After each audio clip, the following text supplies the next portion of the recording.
গতভাৱে আমি মুছলপুৰ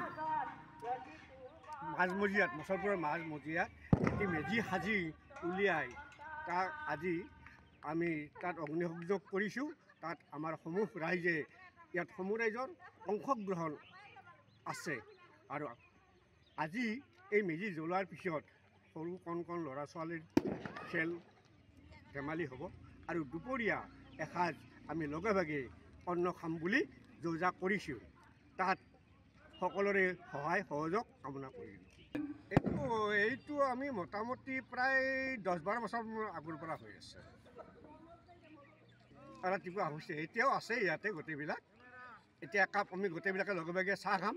চাহ খাই উঠি তৰকাৰী মানে কাটি দুপৰীয়াৰ কাৰণে গোটেইবিলাক আছে, পুৰুষ মহিলা গোটেইবিলাকে আছে। মহিলাবিলাকে তৰকাৰী কৰিব, চাহ বনাই আছে বৰ্তমান, চাহ দিব। এনেকুৱা এইখিনিয়ে ৰক্ষা কৰি আছোঁ। আমি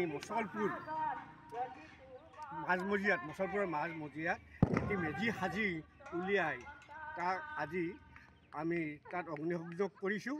তাত আমাৰ সমূহ ৰাইজে ইয়াত সমূহ ৰাইজৰ অংশগ্ৰহণ আছে আৰু আজি এই মেজি জ্বলোৱাৰ পিছত সৰু কণ ল'ৰা ছোৱালীৰ খেল ধেমালি হ'ব আৰু দুপৰীয়া এসাঁজ আমি লগে ভাগে অন্ন খাম বুলি যোজা কৰিছোঁ। তাত সকলোৰে সহায় সহযোগ কামনা কৰিলোঁ। এইটো আমি মোটামুটি প্ৰায় 10-12 বছৰ আগৰ পৰা হৈ আছে। ৰাতিপুৱা হৈছে, এতিয়াও আছে ইয়াতে গোটেইবিলাক। এতিয়া একাপ আমি গোটেইবিলাকে লগে ভাগে চাহ খাম। চাহ খাই উঠি তৰকাৰী মানে কাটি দুপৰীয়াৰ কাৰণে গোটেইবিলাক আছে, পুৰুষ মহিলা গোটেইবিলাকে আছে। মহিলাবিলাকে তৰকাৰী কৰিব, চাহ বনাই আছে বৰ্তমান, চাহ দিব। এনেকুৱা এইখিনিয়ে ৰক্ষা কৰি আছোঁ।